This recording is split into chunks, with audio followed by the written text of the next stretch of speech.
Good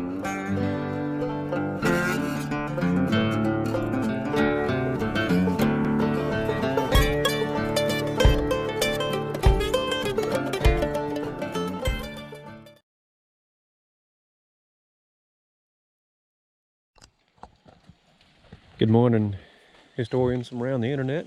This is the Old History YouTube channel, part of the Old History social media project, where I aim to make the silent history of the Appalachian region more known and available to the public. So today's video is more of an exploratory kind of video. Going back in the woods. I want to scale that rock cliff there. No, I'm just kidding. I'm scared of heights. Going to revolve around the former community of Bridgeport here in Hawkins County. Now, before we get too far in the woods, it is springtime. I know a bunch of you guys like to go hike, so I'm making this video for those that I guess kind of can't get out and hike. Before you go into the woods, if you're going alone, make sure you tell somebody where you're going. Always take a means to protect yourself. I'm not going to show that on YouTube. If you have health conditions, make sure you make preparations. Like I'm a diabetic. I've got water and a bunch of snacks to keep me going for a little while. So just tell somebody where you're going. Just be safe, because you never know who or what you're going to encounter in the woods. So in this part of Hawkins County, this part specifically is called Bridgeport. Well, over there, that's called Bridgeport Bay. I don't know exactly what this rock cliff may have been. I think this might have been a quarry, because Marble Hall is just a little bit over towards that way. And if you don't know what Marble Hall is, that's basically where marble mining in Tennessee almost got its start. So, without further ado, let's dive right in. Alright, so before we start walking back here, if you haven't already, be sure to subscribe to the Old History YouTube channel. If you haven't already, also go check out my podcast series, where I talk about things that haven't yet or might not make it into a video. You can also support the project there for a small monthly fee, and if that doesn't suit your fancy, you can also support me on Patreon at patreon.com/oldhistory and anchor.fm/oldhistory for the podcast as well. Finally, go visit my good friend Jason over at the Beard Guy and Friends for all your beardly needs. Alright, so we're in the middle of the woods by the lake. So it's historical, right? Kind of.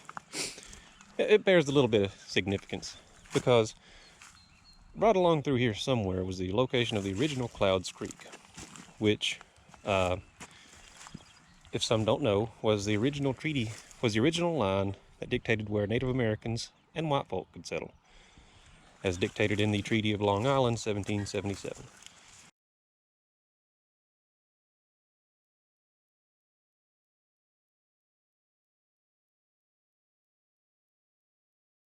So, the first thing we walk up on is a really old set of stairs. See me walking around it just a second ago. Most of this place was, prior to TVA, it was a little community called Bridgeport. Over there on that hill was a church called Bridgeport Church. So this is just the first stop. Now there are a couple other spots. I'm not going to stop at every single one of them, but you can see all the stuff. Somebody might have put this here, might have found it, been digging. Now, you must note that this is on TVA property. Metal detecting on state property is illegal. I have been told that they will both fine you and take your metal detector. So just don't do it. See some of the old bricks here.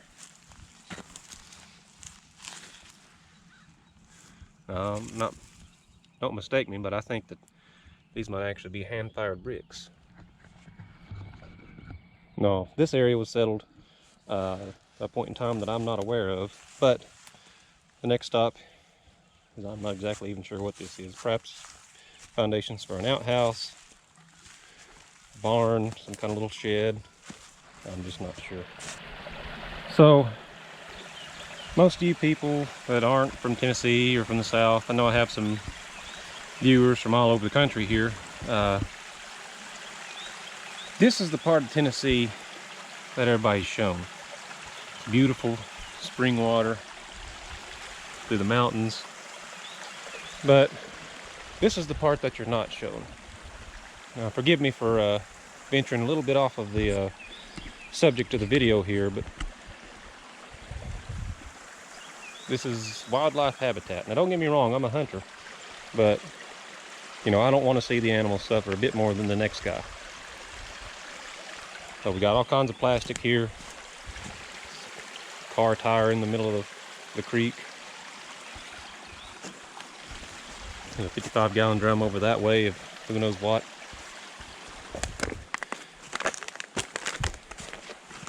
Now, this might shock a little bit of people, but for God's sakes, please pick up your trash.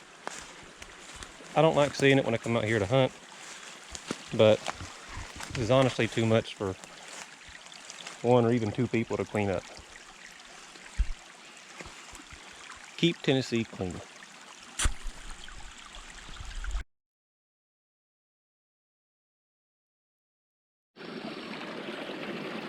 So here we are beside of another home. I found more piles of bricks right beside the creek. So let's walk out here to the road a little bit.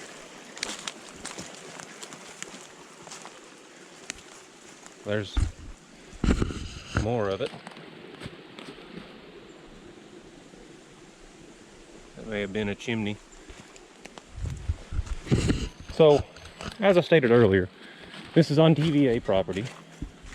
It's public property, it's hunting land, or public use land, excuse me. And as I stated, this was the community of Bridgeport. And the cool thing about it is, now I didn't walk this way because I don't want to get through all the briar patches, but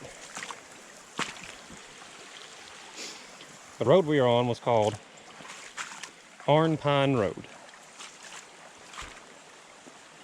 And now today this road really just serves as, I guess, fire access in case something were to happen back here. So I'll plug in the map right here.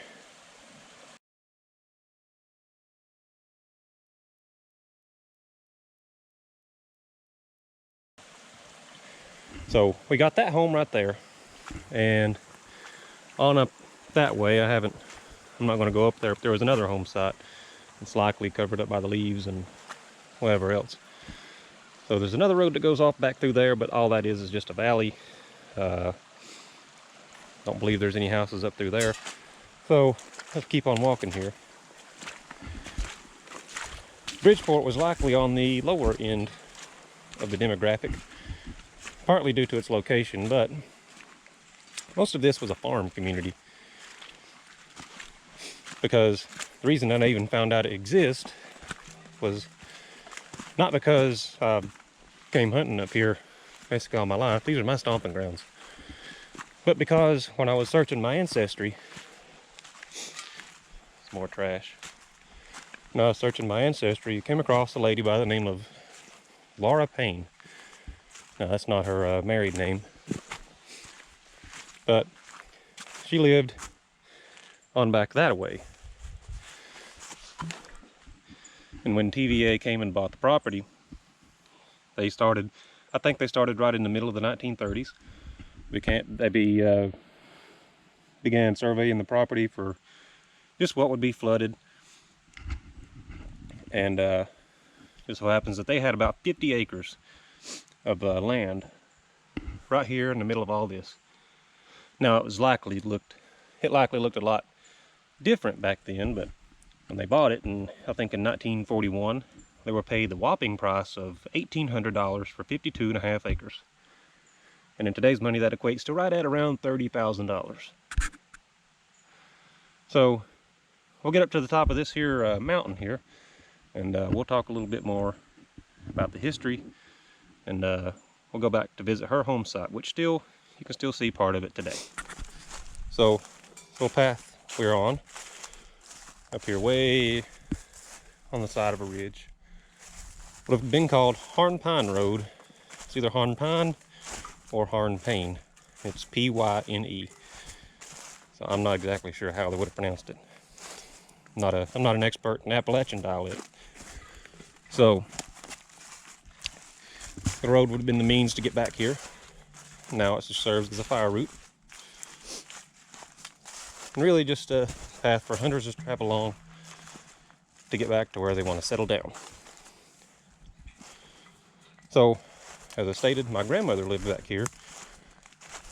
Her name was Laura Payne, and we believe her to be an adopted Native American child, which at that time was pretty common, as finding information on her parents has been extremely difficult, to say the least. And the only supporting evidence of that we have is that on the other side of the lake, or the river, excuse me, up until a certain point in time was dictated as being quote-unquote Indian territory. Now this small community is a little off route here, but was along the Bristol to Memphis Road, or SR1, aka 11W. Now 11W has been altered pretty hard the last few years, but mostly remains about the same location here. So the first place we're going to walk up on here is my great-grandmother's home place, or what remains of it. Alright, so here we are at one of the final destinations here on our 1.5-mile journey through the woods. This is the home that my great-grandmother grew up in, and in turn it was passed down to her. So I'll assume that this house would have been built in the 1870s, 1860s, I'm not entirely sure. But this is what remains of her house. It was a chimney. Her house was not a chimney. This is the remains of her chimney. It's a few stones. And the reason I know that is because my grandfather, in turn, also came out to this place many times. So, in the report I've read from when TVA bought their land, they had right at around 53 acres. They also had a barn and a blacksmith shop, chicken coops, and all that. And the barn is just a little bit on down the way here, and we'll get there sooner or later. I can see why they settled down here, even if it would have been different back then. So here we are at another little spot in our journey. I think that this might have been a barn. I'm not entirely sure what in the world it was, but they've always been here. Nobody stacked these here overnight. It's a large square almost. The back half of the square is gone, but that might have even been a step. I think that this may have been either a house or the matching barn, the barn that went to my great-grandmother's home.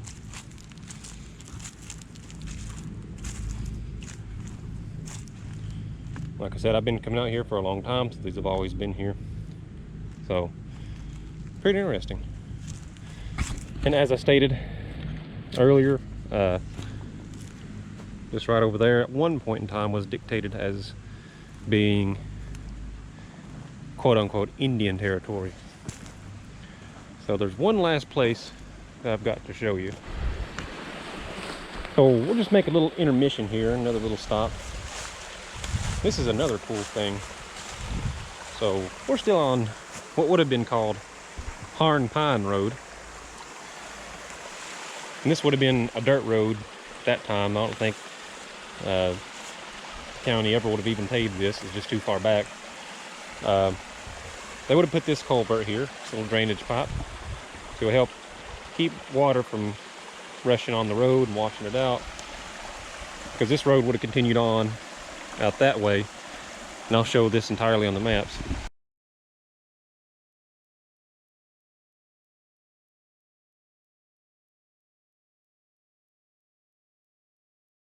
Continued on out that way, got to Jimtown Hollow Road or whatever it's called, and then tied in with 11W. Same thing as up here. This is another little turnpike here.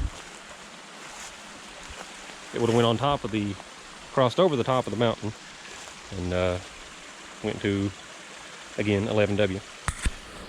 So, cool thing about this is that it's almost been entirely uprooted by the creek. Ain't that cool? So, as we're nearing the final stop on this little journey here, I want to point out these things. I don't know what they're called, but they only spring up where there was human activity. So now I'll keep you guys on here while I'm walking up to the top here. As I stated, this was once an old community. I've said 1,000 times in this video. The very, very end of it. Almost the end of the road here. See more of them plants there. And Nick Humphrey from Cheatham County Diggers actually told me what they were called. I just can't remember what they were called.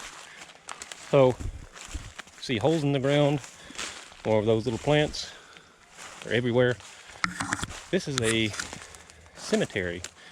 This is known as the Elkins Cemetery, and this one actually, I think for the most part, was forgotten after TVA bought all the graves. So what happened was, Bridgeport shared the fate as a lot of communities around here, and ended up being virtually just erased, wiped from history, except in the documents, the public documents that show where they bought it. And a lot of stuff that happened was there were cemeteries everywhere, home places, cemeteries that from where people had settled. So what happened was TVA would buy the land, make people move, and if they didn't move, well, I guess that's just tough. They would have flooded it anyway. Or they would have moved as the waters were coming up. TVA kind of made them. It's kind of dirty. But I'm not talking smack on TVA. It's just the way things work. So here, at this point, this cemetery would have been, just another common story. As there were cemeteries all over the lake bottom, and there still are in a few places, if you know where to look. And Chris actually showed me one of them. So this man was named Jeff Elkins, born September 1864 and died either May 8th or May the 3rd, 1935. And the last burial up here was in 1937. However, I cannot find that headstone. Every time I post something about this cemetery to the Old History Facebook page, somebody, I think it's Joe Moore, gets on there and tags a man actually named Jeff Elkins and asked him how his funeral was. So Joe, whenever you see this, be sure to tag Mr. Elkins here, Mr. Zombie Man. So we only found out about this one just a little while back, I think in the last year or two. So this has been an exciting / boring episode of Old History. Hope that those of you that aren't able to walk out here really enjoyed the trip, even though I didn't cover a lot of the walking because I'm out of shape. So be sure to be sure to watch out for barbed wire. Be sure to like, share, and subscribe to the video, and like the Facebook page, and go check out my podcast. This isn't my full-time hobby, or full-time job. I don't make money from old history. It's just something I like to do for fun, for everybody else. So, I thank everybody for watching, and let's get out there and make this year better than the last one.